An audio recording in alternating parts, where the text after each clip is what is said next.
दीपक बोहरा जी, मैं फौरन आपके पास आ रही हूं जल्दी से एक उनकी टिप्पणी लेते हुए।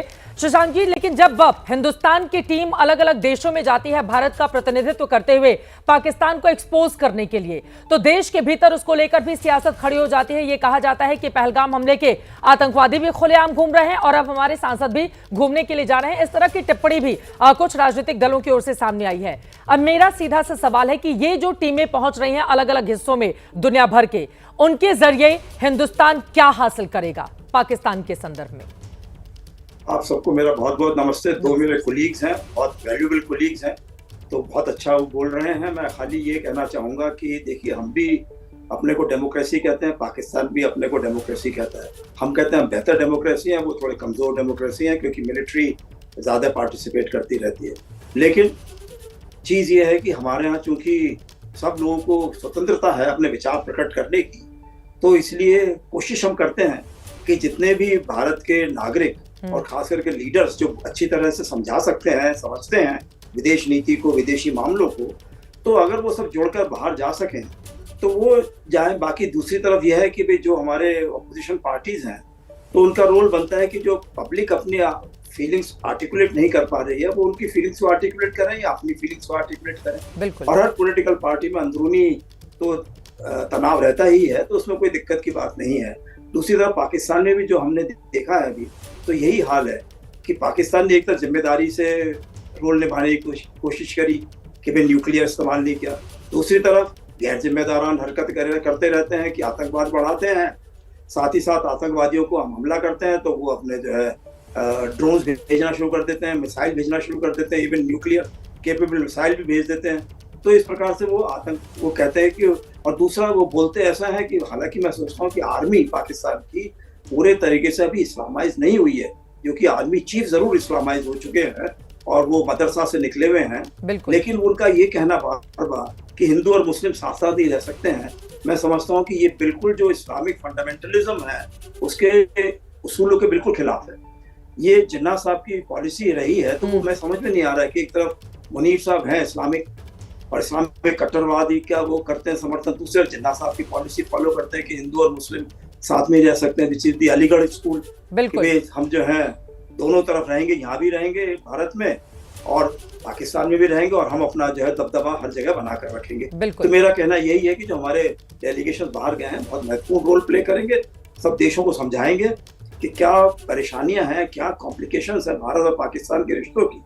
तो अगर वो समझ सके तो बहुत अच्छा है, लेकिन अगर अपने नजरिए से देखते हैं कि भाई रूस यूक्रेन का युद्ध हो रहा है, तो उसी तरीके से जो है रूस चूंकि भारत की मदद कर रहा है तो भारत जो है रूस की तरफ हो गया, और पाकिस्तान ने चूंकि यूक्रेन को हथियार दिए ब्रिटेन के थ्रू, तो पाकिस्तान जो है यूक्रेन की तरह हो गया। तो अपने तरीके से सोचते हैं कि ये हमारा दोस्त हो गया पाकिस्तान, और भारत जो है थोड़ा सा गैर जिम्मेदार हो गया क्योंकि रूस का दोस्त हो गया। तो मैं समझता हूँ कि वो समझाना आवश्यक है, समझे या ना समझे वो उनकी अपनी मर्जी पर निर्भर करता है। और भारत की बढ़ती हुई जो ताकत है वो भी दुनिया के कई देशों को काफी ज्यादा चुभ रही है। इसी वजह से पाकिस्तान के मुद्दे पर कई लोगों का रुख भी हमने अलग अलग देखा, जिसको लेकर देश के भीतर की सियासत भी गरमाई रही। अब दीपक जी, सीधे आपके पास आते हुए दीपक बोहरा जी, बार बार यही सवाल कि इतनी टीमें जा तो रही हैं, जो 7 ग्रुप हमने बनाकर रखे हुए, जिनमें से 2 रवाना हो गई, फिर आज जाएंगी, फिर लगातार इस तरह के अलग अलग कार्यक्रम होंगे। इससे हासिल क्या होगा? आपके शब्दों में कैसे देश जाने कि इतने सारे सांसद हमारे जा रहे हैं, अलग अलग देशों का दौरा करने जा रहे हैं, जाकर क्या बताने वाले हैं वहां पर? बहुत बहुत धन्यवाद मैम, आपने दोबारा ये प्रश्न पूछा है और मुझे मौका दिया। सबसे पहले कहूँगा कि मेरे गुरु शशांक फॉरेन सेक्रेटरी, उनके चरणों में बैठकर बहुत कुछ सीखा है मैंने। So thank you very much कि आप आए हैं इस प्रोग्राम में। अब जो हमारी डेलीगेशन जा रही है मैम, मैं एक ही का जिक्र करूँगा, वो जा रहे हैं UAE, Democratic Republic of Congo, Sierra Leone और लाइबेरिया। मैं इन सब देशों में गया हूँ मैम। अब मैं बता देता हूँ कि यूएई में जो यूनाइटेड अरब एमिरेट्स में जो तरक्की हुई है, उन्होंने आतंक कई हमले करने की कोशिश की है ये हूथी ने, क्योंकि यूएई और सऊदी अरेबिया यमन पर बम फेंक रहे थे, लेकिन उन्होंने उनको नाकाम कर दिया। अब जो बाकी 3 देश हैं मैम, सियरा लियोन और डेमोक्रेटिक कॉन्गो की बात करते हैं, लाइबेरिया की। सियरा लियोन लाइबेरिया का तो मैं आपको क्या बताऊं, जिस प्रकार का आतंक वहां पे फैला था, बच्चों को मारा गया, 9 साल के बच्चे के हाथ में राइफल दी, वो अपनी माँ बाप को मार दे, ड्रग्स दिए गए, वो बहुत कठिन समय से गुजरे हैं। और वहां पे मैम जब वो पनिश करते थे किसी को, सुनिएगा आपको भी बहुत बुरा लगेगा, वो कहते थे कि किसी बच्चे को अगर पनिश करना हो किसी और को, तुझे शॉर्ट हैंड चाहिए या लॉन्ग हैंड। शॉर्ट हैंड का मतलब है कि सिर्फ हाथ काटेंगे, अगर लॉन्ग हैंड चाहिए तो पूरी बाजू काट देंगे। इस प्रकार की बकवास करते थे। वो चार्ल्स टेलर जो वहां का बहुत बड़ा आतंकी था, 50 साल की सजा काट रहा है किसी जेल के अंदर। डेमोक्रेटिक कांगो में तीसरा विश्व युद्ध बहुत सालों से चल रहा है, वहां पे शांति बिल्कुल नहीं है। हर रोज 50, 60, 100, 500 लोग मर जाते हैं। World doesn't care. अब ये जो डेलीगेशन हमने भेजा है, ये हम लोग हर जगह, मैंने अपने करियर में कई बार ऐसे डेलीगेशन देखे। एक तो होता है गवर्नमेंट व्यू पॉइंट, एक होता है मेरा व्यू पॉइंट एज एम्बेसडर। लेकिन जब मल्टी पार्टी डेलीगेशन आती है तो फिर वो ऑल ऑफ गवर्नमेंट अप्रोच नहीं है, वो ऑल ऑफ कंट्री अप्रोच होता है। तो ये लोग बड़े ध्यान से सुनते हैं। और इन 3 देशों में जहां पे जो मैंने जिक्र किया अफ्रीका के, जो हम जाके कहेंगे कि भाई आतंक से आप पीड़ित हैं, आप आतंक का मतलब समझते हैं और आतंक की जड़ ये देश है। मैम वहां के लोग के बड़े अच्छे हैं, नॉनसेंस। अगर अच्छे होते तो अभी तक अपनी फौज को समुद्र में फेंक दिया होता। वो डरे हुए हैं अपनी फौज से, उनके मन में भी जहर है, वो गजवा कुछ करते रहते हैं। मैंने देखा है मैम, मैंने सुना है। अब इतना बता देता हूं, जब हमने उनको ठोका था मैम, हवा से हमारे इंडियन एयरफोर्स ने दागे थे मिसाइल, फ्रॉम लैंड हमने दागे थे। और स्पेस का मत भूलिए, आपका नेविगेशन सिस्टम जो और किसी पे निर्भर नहीं है, हमारा इंडिजिनस सिस्टम है नेविक, उसके जरिए हमने पिन पॉइंट एक्यूरेसी की, नेवी का यूज नहीं किया। और अब जो आपने कहा है नॉन काइनेटिक में, हमने क्या किया मैम, उनके एयरवेव्स को ब्लॉक कर दिया, उनके प्रोग्राम यहां पर नहीं आते हैं मैम। हमने बॉर्डर बंद कर दिया, धरती पर हमने वार किया है, एयर स्पेस को बंद कर दिया, हवा में वार किया। So exactly the same thing we have done. ये मैं दिखा रही हूं आतंक के खिलाफ टीम भारत, 7 डेलीगेशन है, 59 सदस्य हैं, 19 पार्टियां अलग अलग, एनडीए के सदस्य जिसमें 31 हैं और विपक्षी पार्टियों के भी 20 सांसद अपनी आवाज को बुलंद करने वाले हैं। इनमें पूर्व 8 राजनयिकों को भी शामिल किया जा रहा है और 33 देशों की यात्रा ये लोग करने वाले हैं। 2 टीमें निकल चुकी हैं, बाकी टीमें धीरे धीरे करके अब आगे की ओर बढ़ने वाली हैं, लेकिन कई बड़े देशों की भी यात्रा करने वाले हैं। देखिए, पाकिस्तान के खिलाफ टीम भारत में पहला डेलीगेशन बैजयंत पांडा इसके अध्यक्ष और बाकी टीम अलग अलग करके दूसरा रविशंकर प्रसाद के, और वो हम चेहरे भी दिखा रहे हैं। लेकिन दीपक जी, एक बार फिर से आपके पास आते हुए, ये डेलीगेशन जा रहा है, कई बड़े देशों का भी दौरा करेगा, लेकिन आतंकवाद के मुद्दे पर हमने जो चाल और चरित्र देखा है दुनिया के अलग अलग देशों का, अगर वहां पर हमला होता है तब तो वो टेररिज्म को बहुत बुरा बताते हैं, लेकिन गुड एंड बैड टेररिज्म के बीच भी दुनिया इस वक्त फंसी हुई है। और यही बातें प्रधानमंत्री मोदी की ओर से भी कही गई थी कि भैया हमने तो जिन जगहों को टारगेट किया है, जहां पर बम बरसाए गए या हमले किए गए हैं, वो जगह हैं, चाहे वो मुरीद के हो, बहावलपुर हो, जहां पर दुनिया के अलग अलग देशों में जो हमले हुए थे आतंकवादी, उनकी कड़ियां जुड़ती हैं। तो दुनिया के देशों को तो मदद करनी चाहिए आतंकवाद के खिलाफ इस लड़ाई में हिंदुस्तान की। You are so right ma'am. मैं आपको बता देता हूं कि दुनिया में चाहे आप अफ्रीका लें, लैटिन अमेरिका लें, यूरोप को लें, अगर पाकिस्तान भारत पर हमला करता है, भारतीय नागरिक मर जाते हैं, अखबार में आधे घंटे के लिए आएगा, टीवी चैनल पे 15 मिनट के लिए भूल जाएंगे, अरे मर गए तो मर गए, इंडिया पाकिस्तानी है। लेकिन जब उन पे आती है 9/11 के बाद, मैं तो यूएस में था, मैं आपको बता देता हूं कब से हम उनको कह रहे थे कि पाकिस्तान आतंक प्रैक्टिस करता है। वो हमसे कहते अरे कुछ नहीं, आप लोगों के बीच का मुद्दा है। पर 9/11 हुआ जिसमें बहुत सारे पाकिस्तानी ट्रेन लोग शरीक थे, हमसे कहने लगे वो फाइल कहाँ है जो आपने हमको दी थी, हमने तो कहीं अलग रख दी, मिल नहीं रही। तब हमने उनको फाइल दी, फिर उनको समझ आया। मैम जब उनके ऊपर आती है, और अब डर मैं आपको बताता हूं मैम, मैं तो, मेरे बहुत से दोस्त हैं मेरे ग्रुप में यूरोप के, डर क्या है, देखिए बेल्जियम में हमला हुआ है, फ्रांस में आतंकी हमले, इस्लामिक हमले, ये फंडामेंटलिस्ट और मॉडरेट सब भूल जाइए, ये कुछ नहीं होता। ये स्पेन में भी हुआ है, फ्रांस में, इंग्लैंड में हुआ है, जर्मनी में हुआ है, कहां का, सर्बिया में, बहुत जगह ये आतंकी, आयरलैंड में हुए हैं। इनको डर ये है कि अगर एक डर्टी बॉम्ब कोई लेके, जो बहुत पॉसिबल है पाकिस्तान किसी को दे देगा। अब तो पाकिस्तान के आर्मी चीफ को तो कोई नहीं है ना इस समय, वो तो फील्ड मार्शल बन गया। अब हाफिज सईद को शायद आर्मी चीफ बनाएंगे, वो दे देगा एक डर्टी बॉम्ब किसी को, जाके वहां फोड़ के आ जा, जन्नत में 172 नहीं 144 तुझे को चुड़ैलें मिलेंगी। Ma'am this is what is bothering Europe, और भारत यही कह रहा है। सुना आपने ma'am, give me 1 more minute, Rajnath Singh ने क्या कहा था कि एक तो पाकिस्तान प्रोबेशन पर है, that is for the people of Pakistan. दूसरा, अंतरराष्ट्रीय agency like IAEA, international atomic energy agency, या कोई भी यूएन की एजेंसी को पाकिस्तान को डीन्यूक्लियराइज करना चाहिए।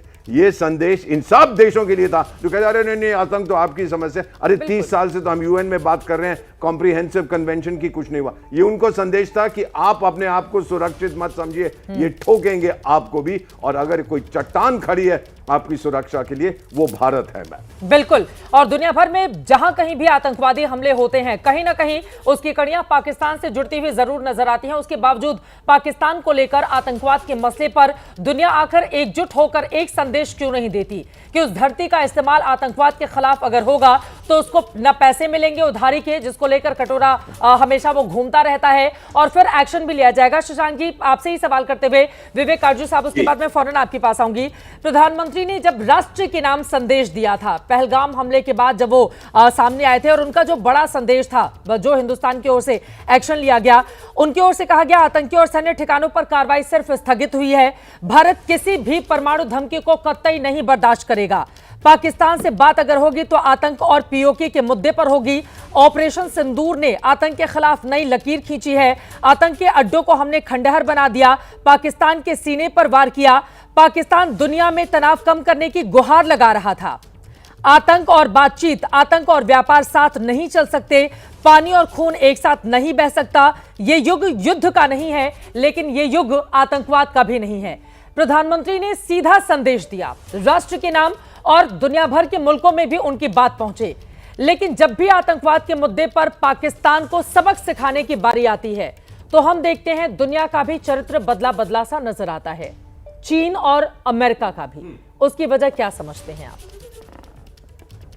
देखिए, प्रधानमंत्री जी के पास में ऐसी कई खास सूचनाएं हो सकती हैं जो कि हम लोगों को शायद पूरे तरीके से मालूम नहीं भी हो, लेकिन हम ये मान सकते हैं कि हमारी अब ये इतनी कैपेबिलिटी है कि बहुत ही प्रिसाइजली, मेटिकुलसली हम स्ट्राइक कर सकते हैं किसी भी टारगेट को पाकिस्तान के अंदर। तो इसलिए प्रधानमंत्री जी ने जो बोला है कि न्यूक्लियर ब्लैकमेल नहीं चलेगा, तो मैं समझता हूँ कि बहुत सीरियसली उन्होंने बोला इस बात को, और ये पाकिस्तान को भी समझाया, और पाकिस्तान के साथ में या तो ढुलमुल नीति के साथ जरिए उनके साथ में मिलकर रहते हैं, या बिल्कुल पाकिस्तान के वो कहते हैं कि हमारे स्टील फ्रेंड्स हैं जी, ऑल टाइम फ्रेंड है, चाइना जैसे हुआ, या अमेरिका और वेस्ट है जिन्होंने पाकिस्तान को क्रिएट करा है और पाकिस्तान को हर तरीके से मदद करते रहते हैं। आपको याद होगा कि हॉलैंड के प्राइम मिनिस्टर ने एक बार कहा कि हम पकड़ना चाहते थे अब्दुल कादिर खान को चोरी करने के लिए न्यूक्लियर एनरिचमेंट मटेरियल को, लेकिन CIA ने उनको बोला कि नहीं, हमारा आदमी है, आप मत पकड़िए, हम संभालेंगे इसको। तो मेरा मतलब यह है कि भारत को ये मान के चलना है कि अगर पाकिस्तान बिल्कुल गैर जिम्मेदारान ताकतों वाला देश है जो कि अपने हथियारों को टेररिस्ट को देने को तैयार है, किसी को भी बेचने को तैयार है जो पैसा दे दे, और वो कहते भी हैं सब इस्लामिक देशों को, ये तो इस्लामिक बॉम्ब है, आप सब पैसा दीजिए हमको, हम अपने देश को पूरा इस्लामिक बना देंगे, अहमदियाज को काफिर डिक्लेयर कर देंगे, शियाज को काफिर डिक्लेयर कर देंगे, बरेलवीज को काफिर डिक्लेयर कर देंगे, बिल्कुल पक्के हम वहां भी बन जाएंगे। बिल्कुल। हालांकि अरब देश जो उनको कहते हैं कि हम तो तुम तो चोर हो पूरे, बाकी ये है कि ठीक है, पैसे चाहिए, पैसे दे देंगे, क्योंकि हम चाहते नहीं है कि तुम जो है बिल्कुल अपने देश को बर्बाद कर दो। इसी तरीके से अमेरिका और चीन का भी यही हाल है कि वो परमानेंट मेंबर्स हैं सिक्योरिटी काउंसिल की, उनके जिम्मेदारियां बनती हैं कि न्यूक्लियर युद्ध ना निकले। हालांकि अमेरिका अकेला देश है जिसने न्यूक्लियर वेपन्स यूज किए हैं, लेकिन आपने देखा है कि रूस और यूक्रेन के युद्ध में अभी तक न्यूक्लियर वेपन्स बिल्कुल यूज नहीं करे गए हैं। तो मतलब रूस ने बहुत ही जिम्मेदार तरीके से, और उसके लिए सब एक्सपर्ट्स ने कहा है कि भारत का बहुत योगदान रहा है, भारत ने बहुत समझाया है कि भाई इसमें नहीं होना चाहिए किसी प्रकार से भी। लेकिन साथ ही साथ जो प्रधानमंत्री जी ने बोला है कि हम सहेंगे नहीं अगर आतंकवाद को जो है बढ़ावा दिया जाएगा, ये पाकिस्तान को बहुत सीधा सीधा संदेश है, और हम समझते हैं कि पाकिस्तान इस बात को सीरियसली लेगा। नहीं तो जो IMF हो, वर्ल्ड बैंक हो, FATF हो, UN हो, हमारे जितने भी और लोग हैं सबको हम पूरे तरीके से बताएंगे, जो डेलीगेशन जाके समझाएगा। और इसके अलावा पाकिस्तान को अगर सीधे सीधे समझना है तो हमारी सेना को और नेवी को और एयरफोर्स को भी मालूम है कि कैसे उनको सीधे सीधे समझाया जा सकता है। उनको अपने देश को बचा के रखना है, उनके देश के अंदर सब लोग परेशान हैं। वो कहते हैं कि ये तो जो है विदेशियों को तो मारते ही हैं, लेकिन हमारे ऊपर ये अपने हेलीकॉप्टर गनशिप चलाते हैं, हमारे लोगों के ऊपर जो है ये तरह तरह के वेपन चलाते हैं, मारते हैं। तो ये मेरे ख्याल से उनको अपने देश को संभालना चाहिए किसी तरीके से, और ये आपस में जो है ये फील्ड मार्शल बन जाए, कुछ बन जाए। लेकिन देखिए ना क्या किस तरीके से सिंध में झगड़े चल रहे हैं, वहाँ के होम मिनिस्टर का घर जला दिया। बिल्कुल, इतना भी उनको विश्वास नहीं है उनके ऊपर। बिल्कुल, बसंत प्रांत में घर जला दिया, और उसके बाद बलूचिस्तान में हम देख रहे हैं कि किस तरह का एक्शन लगातार जारी है। कल ही एक आर्मी की बस पर वहां पर हमला किया गया। हालांकि बाद में फिर स्कूली बच्चों के बैग फेंककर यह प्रोपेगेंडा अख्तियार किया जा रहा है। जैसा कि बलूच लोगों की ओर से जानकारी दी गई है कि दरअसल पाकिस्तान में कुछ लोग बलूचों पर आरोप लगाना चाहते हैं कि छोटे बच्चों को निशाना बनाया गया है। तो एक तरफ सिंध है, दूसरी तरफ बलूचिस्तान है, खैबर पख्तूनख्वा, अलग अलग इलाके में लगातार वहां पर गृह युद्ध की स्थिति बनी हुई है। लेकिन पाकिस्तान उससे निपटने के बजाय हिंदुस्तान पर नजरें गड़ाकर बैठा रहता है और हमारे वहां दहशतगर्दी को बढ़ावा देता है। विवेक काटजू जी, अब सीधे आपके पास आते हुए फिर मैं आ जाती हूं उस डेलीगेशन पर जिसका जिक्र हम कर रहे हैं। ये जो आतंक के खिलाफ टीम भारत अलग अलग दुनिया भर के देशों में जारी है, वो किस तरह से ब्रीफ करने वाली है, किन लोगों से मुलाकात करेगी, और जैसे एक एक को नेतृत्व सौंपा गया है, वो अपनी ब्रीफिंग में कौन कौन सी बड़ी बातें हैं जो हिंदुस्तान का पक्ष रखते हुए बताएंगे? अगर इसके बारे में हमारे दर्शकों को आप जानकारी दे पाएं। देखिए, सबसे पहले तो हमारी जितनी टीमें जा रही हैं वो ये संदेश देंगी कि भारत कई दशकों से आतंकवाद से पीड़ित है और अब भारत की जनता आतंकवाद को कबूल करने के लिए बिल्कुल तैयार नहीं है। इसलिए भारत डेमोक्रेसी है और सरकार को जनता की बात सुननी है और हम न्यूक्लियर ब्लैकमेल में नहीं आएंगे और हम जब पाकिस्तान में जो आतंकी अड्डे हैं उन पर सैन्य वार करेंगे और हमने करके दिखाया। अगर पाकिस्तान अपनी सेना का इस्तेमाल करेगा तो उसका भी हम जवाब देंगे, जैसे कि ऑपरेशन सिंदूर के दौरान हमने ठीक तरह से स्पष्ट कर दिया। अब दूसरी बात हमारे डेलीगेशन कहेगी कि हम अमन चाहते हैं, लेकिन अगर पाकिस्तान अमन का रास्ता नहीं अपनाता तो फिर जो भी हमें उपाय करने हैं वो करेंगे। लेकिन ये संदेश तो हम देंगे वहाँ के सरकारी जो उच्च अधिकारी हैं, वहाँ के जो पार्लियामेंट के मेंबर हैं, वहाँ के ओपिनियन मेकर्स हैं, उन सब से ये डेलीगेशन मिलेगी।